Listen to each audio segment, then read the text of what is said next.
Hello 12th class. आज physics में third chapter जो हमारा चल रहा है धारा विद्युत। ठीक है, इसमें पिछली क्लास हमने सेलों का संयोजन में दो क्रम बताए थे, श्रेणी क्रम और समांतर क्रम संयोजन। आज हम इसमें इसका तीसरा जो क्रम है मिश्रित क्रम संयोजन के बारे में पढ़ने जा रहे हैं। पिछली क्लास में जैसे हमने बता दिया थे, यदि आंतरिक प्रतिरोध का मान ज़्यादा है तो कब हमें फ़ायदेमंद होगा समांतर क्रम में, और यदि बाह्य प्रतिरोध का मान ज़्यादा है तो तब कब हमें श्रेणी क्रम में जोड़ने पर हमें अधिक धारा प्राप्त होगी। लेकिन इसमें थर्ड कंडीशन में यदि दोनों के प्रतिरोध बराबर हो, अगर दोनों के प्रतिरोध बराबर तो हमें किस क्रम में जोड़ना पड़ेगा। एक ज़्यादा है तो हमने समांतर में जोड़ दिया, दूसरा ज़्यादा है तो हम किस क्रम में, श्रेणी क्रम में जोड़ दिया। लेकिन अगर दोनों बराबर है प्रतिरोध तो हमें किस क्रम में जोड़ना पड़ेगा। इसके लिए कौन सा क्रम है, मिश्रित क्रम संयोजन। ठीक है, तो मिश्रित क्रम संयोजन में हम क्या करते हैं, कुछ सेलों को हम किस क्रम में जोड़ देते हैं, कुछ सेलों को श्रेणी क्रम में जोड़ते हैं। जोड़कर फिर उनकी कई कतारें बनाते हैं। ठीक है, कई कतारें बनाकर उन्हें किस क्रम में जोड़ देते हैं, समांतर क्रम में जोड़ते हैं, और उनके मध्य क्या करते हैं, बाह्य प्रतिरोध को लगा दिया जाता है। ठीक है, तो उसको डायग्राम से पहले इसको समझेंगे, थोड़ा सा डायग्राम देख लें आप पहले कि डायग्राम इसका कैसा होगा। डायग्राम की बेस पे आप इसको ज़्यादा अच्छा समझ में आएगा। ठीक है, ये डायग्राम में हमारे पास क्या बना है, देखिए हमारे पास जो सेल है, ठीक है, सेल है एक, ये सेलों को हमने क्या किया, ये सेल है ई, इनको हम किस क्रम में जोड़े हैं, एक के बाद एक सेलों को किस क्रम में जोड़ दिए, श्रेणी क्रम में। ऐसी कई कतारें बनाई हैं हमने, कई लाइनें बनाई हैं, और इन लाइनों को उठा के हमने किस क्रम में जोड़ दिया है, समांतर क्रम में जोड़ दिया। पिछले बार में ऐसे नहीं था, पिछले वाले में तो श्रेणी में थे तो यही जुड़े हुए करते रहे, समांतर में होते रहे तो क्या एक के नीचे एक सेलों को जोड़ा जाता है। लेकिन इसमें नहीं, एक लाइन में कई सेल हैं, फिर ऐसी लाइनों को कितनी है, कई लाइनें, फिर इसको हमने किस क्रम में जोड़ा है, समांतर क्रम में जोड़ा है। ठीक है, ये डायग्राम आप समझ लें पहले। ठीक है, अब हम फार्मूले पे आते हैं। तो ठीक है, फार्मूले में हम अगर आते हैं सबसे पहले तो हमने ये जो माना है, क्या माना है कि माना n सेलों को श्रेणी क्रम में जोड़ा है। ठीक है, जो मतलब जो लाइनें बनी हैं हमारे पास सीधी सीधी, उसमें कितने, एक लाइन में कितने n सेल माना है हमने, और ऐसी कितनी लाइनें हमने ली हैं, m लाइन ली है। ठीक है, ऐसी कितनी कतारें ली हैं, m कतारें बनाई हैं, जिन्हें हमने किस क्रम में जोड़ दिया है, समांतर क्रम में जोड़ दिया। मतलब एक लाइन में कितने सेल जुड़े हैं, n सेल जुड़े हैं। ठीक है, एक लाइन में n सेल जुड़े हैं, और ऐसी जो लाइनें हैं 1 2 3 वो कितनी है, m लाइन है। ठीक है, प्रत्येक सेल का विद्युत वाहक बल वही है जैसा पिछले में क्लास में था, E है, और आंतरिक प्रतिरोध को हमने क्या माना है, स्मॉल r माना है। अब हमें कुल सेल की बात करें, चूंकि n सेल श्रेणी क्रम में तथा n सेल समांतर क्रम में जुड़े, तो कुल सेल कितने हो गए, m × n। ठीक है, एक लाइन में n सेल जुड़े हैं और ऐसी कितनी लाइनें, m लाइनें, तो कुल सेलों की संख्या कितनी हुई, m n हुई। अब श्रेणी क्रम में सेलों का विद्युत वाहक बल कितना, n ही होगा, चूँकि इसके पहले भी हमने बताया था कि यदि सेल श्रेणी क्रम में जुड़े हैं तो एक सेल का विद्युत वाहक बल E है, तो 2 का 2 ही, 3 का 3 ही, और n का कितना हो जाएगा, n ही हो जाएगा। और समांतर क्रम, अगर इनको हम समांतर क्रम में जोड़ते तो समांतर क्रम में कोई भी फर्क नहीं आएगा, जो भी विभव या विद्युत वाहक बल एक लाइन का होगा वो सब लाइन का होगा। तो यहाँ पर भी समांतर क्रम में जुड़े सेल का विद्युत वाहक बल भी कितना होगा, n e होगा, वो भी n ही होगा, और परिपथ का कुल विद्युत वाहक बल भी कितना हो जाएगा, n ही हो जाएगा। ठीक है, बता दिया हमने कि एक लाइन का विद्युत वाहक बल, एक सेल का एक ही, 2 सेल का 2, 3 सेल, तो n सेल जुड़े हैं यहाँ तक, तो कितना आएगा विद्युत वाहक बल, n ही। ऐसी जितनी भी लाइनें हैं सबका विद्युत वाहक बल n ही और n ही होगा। चूँकि ये सब सेल किस क्रम में जुड़े हैं, समांतर क्रम में जुड़े हैं, समांतर क्रम में जुड़े होने के कारण जो विद्युत वाहक बल एक लाइन का होगा वही विद्युत वाहक बल पूरे परिपथ का होगा। तो यहाँ पर जो समांतर क्रम में जो भी सेल जुड़े हैं उनका सबका कुल प्रतिरोध या विद्युत वाहक बल अगर हम देखेंगे तो कितना आएगा, n ही होगा, और इसका भी n ही है, तो कुल विद्युत वाहक बल लेके कितना, n ही होगा।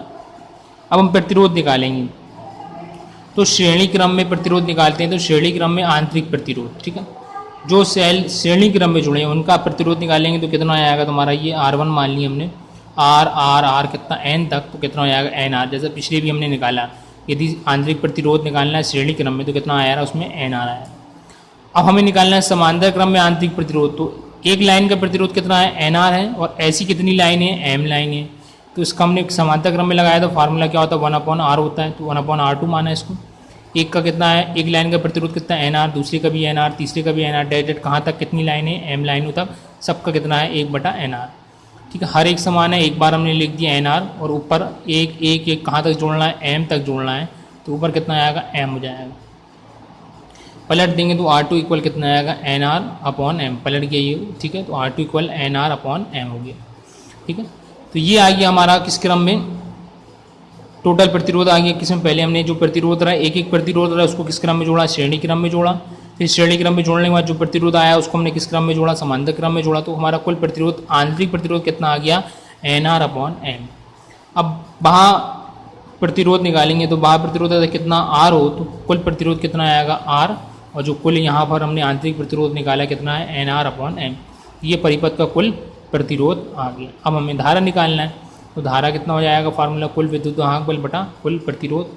तो यहाँ पर हमने निकाला है कुल विद्युत वाहक बल कितना रहा, सब सेलों का मिला के विद्युत वाहक बल कितना है, एन ही था, और प्रतिरोध कितना है, R plus N R upon M, into करेंगे यहाँ एम का, और एम बटे में आएगा तो उसको ऊपर ले आएंगे, तो यहाँ M E N E upon M R plus N R. ठीक है, तो ये तुम्हारा क्या हो गया, अभीष्ट व्यंजक आ गया। ठीक है, अभीष्ट व्यंजक मतलब कि हम श्रेणी क्रम में अगर मिश्रित क्रम में जोड़ते हैं तो बहने वाली धारा का मान कितना आएगा, M N E upon M R plus N R. ठीक है, ये अभीष्ट व्यंजक हो गया। ठीक है, तो यहाँ पर ये सेलों का श्रेणी क्रम, समांतर क्रम और मिश्रित क्रम संयोजन यहाँ पर क्लियर हो गया है। ठीक है, तो ये थोड़ा सा टफ है, क्यों टफ है, क्योंकि एक लाइनों में एन सेल जुड़े हैं, फिर ऐसी कितनी लाइनें, एम लाइनें हैं, तो उनको थोड़ा सा सॉल्व करने के लिए थोड़ा सा लॉजिक लगाना पड़ेगा। तो एक बार और इसमें विद्युत वाहक बल के लिए देखें तो एक का ई है, दो का दो ई है, तो तीन का तीन, ऐसे कहाँ तक एन तक जोड़ना है, तो इस लाइन का विद्युत वाहक बल कितना हो जाएगा, एन ई हो जाएगा। ठीक है, इसी तरह इसका भी एन ई होगा, इसका भी एन ई होगा, और नीचे जहाँ तक जुड़ता जाएगा सबका एन ई होगा। चूँकि ये पूरी एन ई वाली जो रो है वो किस क्रम में जुड़ी है, समांतर क्रम में, तो कुल जो रो होगी उसका भी विद्युत वाहक बल कितना होगा, एन ही होगा।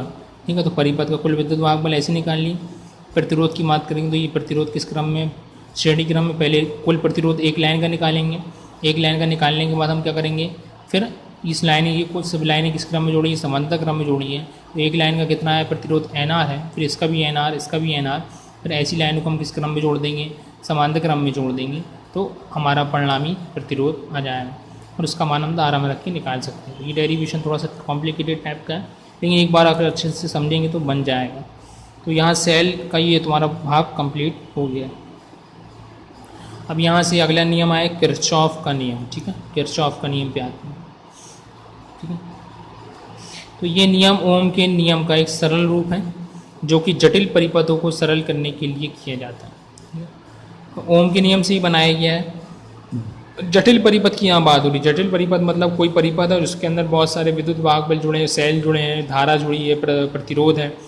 तो हमें अगर किसी पॉइंट पे धारा का मान ज्ञात करना है या उसका प्रतिरोध कितना है, उसके अंदर धारा कितनी बह रही, सेल का विद्युत वाहक बल कितना है, तो उसको सॉल्व करने के लिए किरचॉफ ने नियम का प्रतिपादन किया। तो ये दो प्रकार के होते हैं नियम, दो नियम है। सबसे पहले धारा का नियम, या इसको खुले परिपथ का भी नियम बोलते हैं। दूसरा है वोल्टेज का नियम, इसे बंद परिपथ का नियम भी कहा जाता है। ठीक है, और पहले नियम, ये बहुत इंपॉर्टेंट क्वेश्चन है, एग्जाम में बहुत बार पूछ चुका है और आता ही आता है। ठीक है, तो धारा का नियम, पहला नियम पे आएंगे। तो इस नियम अनुसार, बहुत आसान नियम है, इस नियम के अनुसार किसी विद्युत परिपथ के प्रत्येक संधि पर मिलने वाली समस्त धाराओं का बीजीगणितीय योग शून्य होता है। ठीक है, क्या बोला पहले नियम, यदि कोई पॉइंट है, एक पॉइंट पर जहाँ से कई धाराएँ आ रही हैं, उनका कुल योग कितना होगा, शून्य होगा। ठीक है, तो परिपथ के प्रत्येक संधि मतलब पॉइंट पर मिलने वाली समस्त जो इतनी भी धाराएं मिल रही हैं उनका योग कितना होगा, बीजीगणितीय योग कितना होगा, शून्य होगा। यहाँ हमने सिग्मा आई इक्वल 0 मतलब धाराओं का योग लिया हमने समुसन, इस सिग्मा की जगह सिग्मा आई इक्वल कितना, 0। अब हम इसका डायग्राम देखेंगे, छोटा सा कोई भी डायग्राम इसमें चल सकता है। एक पॉइंट हमने माना, ये पॉइंट, यहाँ बहुत सी धाराएँ आ भी रही हैं और जा भी रही हैं।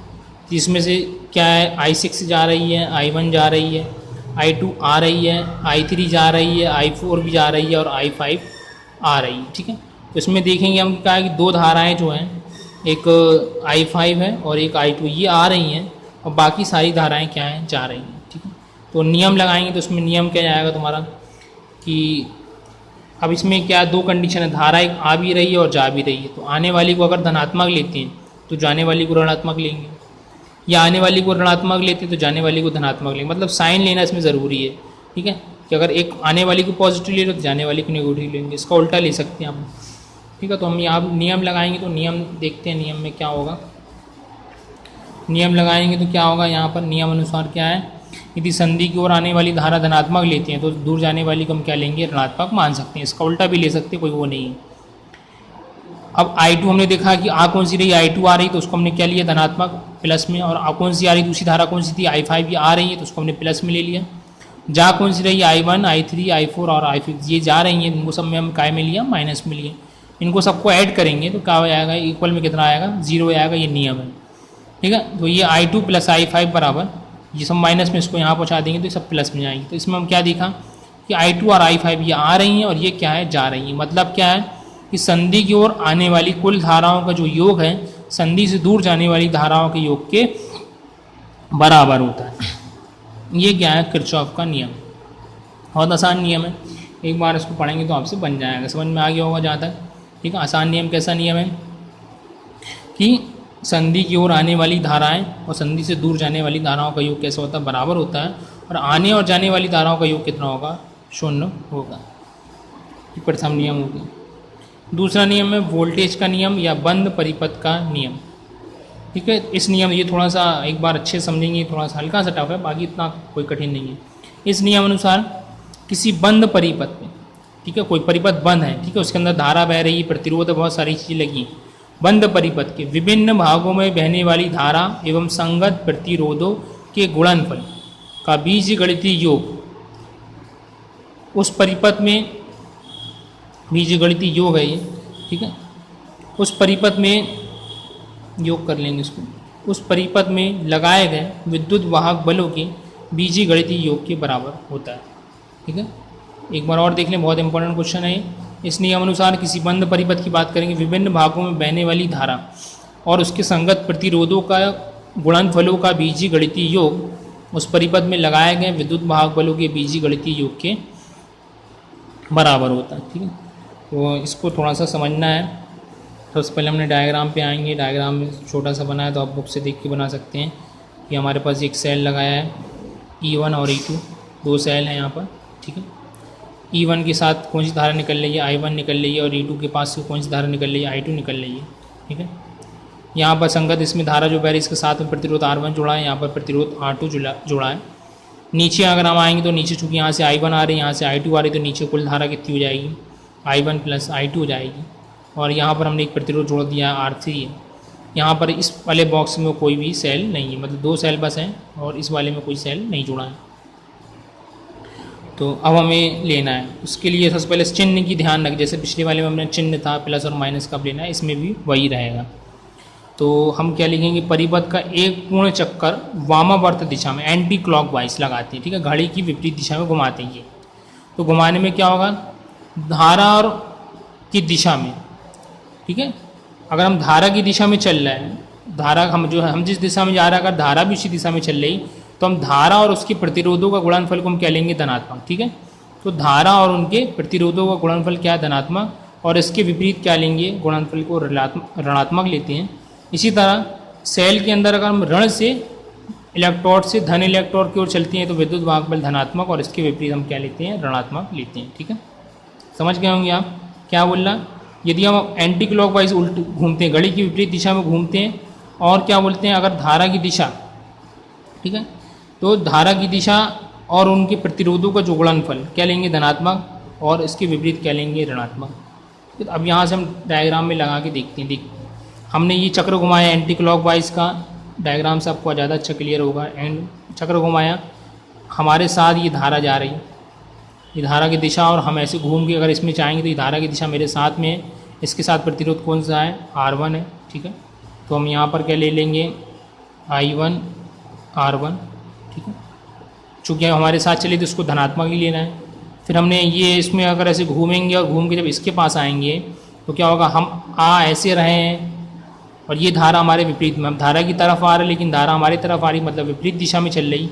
हम ये आ रहे हैं घूम के, ये हमने घूम के ये आए, जबकि धारा हमारे विपरीत दिशा में जा रही है। तो I2 को हम क्या लेंगे, माइनस में लेंगे, I2 को माइनस में, और इसके साथ में कौन सा प्रतिरोध जुड़ा है, R2 जुड़ा है। सिर्फ एक बंद परिपथ की बात करेंगे तो बंद परिपथ कौन सा है, ABCD, इस परिपथ की सिर्फ बात करेंगे, एक साथ दोनों बॉक्स में नहीं लगाएंगे, सिर्फ एक ही बॉक्स में लगाएंगे। ठीक है, ये हो गया इक्वल में। सेल पे आते तो अगर हम देखेंगे, हम ऐसे जाएंगे तो हमारे पास जो है तो पहले कौन सा सिरा मिला है, ऋण सिरा मिला है। तो हम क्या बोलेंगे, ऋण सिरा पहले मिलेगा, हम ऋण से धन की तरफ जाएंगे तो हम क्या लिखेंगे, धनात्मक। तो E1 को क्या मिलेगी, हमने धनात्मक में लिया। ठीक है, और फिर घूम के हम जब ऐसे आएंगे नीचे की तरफ, तो नीचे की तरफ जब हम ऐसे रहे तो हमारे कौन सा पहले सिरा मिल रहा है, ऋण सिरा में धन मिल रहा। जब धन मिलेगा तो धन को क्या मिलेंगे, हम माइनस मिलेंगे सेल को E2। इस टाइप से ये परिपथ में हमारा जो व्यंजक है या फिर हमारा जो सूत्र है इस टाइप से निकलेगा। ठीक है, एक बार और समझेंगे कि हम जिस दिशा में जा रहे हैं, अगर धारा की दिशा और हमारी दिशा एक ही डायरेक्शन में है तो हम उसको क्या लेंगे, धनात्मक, और हमारी दिशा और धारा की दिशा विपरीत दिशा में तो हम उसको क्या मिलेंगे, माइनस मिलेंगे। इसी तरह सेल की बात करेंगे, यदि हमारा जिस डायरेक्शन में हम जा रहे हैं उस दिशा में अगर हमें पहले ऋण सिरा मिलेगा तो हम उसको क्या मिलेंगे, धनात्मक में, और अगर धन मिलेगा तो हम उसको क्या मिलेंगे, माइनस में लेंगे। तो ये परिपथ को हमने लगा दिया ABCD में, गैला हमने लगा दिया। तो इसको हमने यहाँ पर लिखा है, देखेंगे आप नियम अनुसार क्या है। जो नियम क्या बोल रहा है कि नियम ये है कि बहने वाली धारा और संगत प्रतिरोधों का योगफल। तो यहाँ सिग्मा लगा दी, मतलब जितनी भी धारा है प्रतिरोध उनका योग, और सिग्मा E मतलब जितने भी विद्युत वाहक बल योग के बराबर होता है। परिपथ ABCD में जो पीछे हमने लगाया I1 R1 minus I2 R2 बराबर E1 माइनस E2। ठीक है, अब जो नीचे वाला जो परिपथ बन रहा है CDEF में अगर हम लगाते हैं तो यहाँ भी हम देख लेते हैं, इसी में डायग्राम से आपको अच्छे से क्लियर होगा, वहाँ डायग्राम नहीं दिख पा रहा। अब इस वाले परिपथ की बात करेंगे, कौन सी, CDEF में लगाएंगे हम। ठीक है, CDEF में नियम लगाते हैं तो इसमें देखेंगे हम ये घूम के जा रहे हैं, तो ये जब हम जा रहे हैं ऐसे तो हमारा I2 हमारे साथ चल रहा है, तो I2 को क्या मिलेंगे हम यहाँ पर माइनस में, और इसके साथ कौन सा प्रतिरोध जुड़ा है, यहाँ पर R2 जुड़ा है, तो I2 × R2। ठीक है, फिर उसके बाद हम ये घूम के जब नीचे की तरफ हम आए, ये तो हम भी जहाँ ऐसे रहे और धारा भी हमारे साथ चल रही, मतलब इसको भी हम क्या मिलेंगे, धनात्मक भी लेंगे। यहाँ पर धारा कौन सी है, I1 + I2 है, और इसके साथ यहाँ पर कौन सा प्रतिरोध जुड़ा है, R3, तो इसका गुणा यहाँ कर देंगे। इसके अलावा इस परिपथ में कहीं भी धारा और प्रतिरोध और कुछ नहीं बचा है, तो ये दोनों बस इसमें है, इसको जोड़ देंगे। उसके बाद सेल की बात करते हैं, यहाँ एक ही सेल है E1, हम ऐसे जा रहे हैं, हमारे पहले कौन सा सिरा मिल रहा, ऋण सिरा मिल रहा, तो हम इसको क्या लेंगे, प्लस में लेंगे E2 को। उसके अलावा और कुछ भी इस परिपथ में नहीं है। तो ये हमारा दूसरा हमने नियम से ये सर्किल के सूत्र बनाया हमने कि यार इसमें प्रतिरोध कितना होगा, किसके बराबर होगा।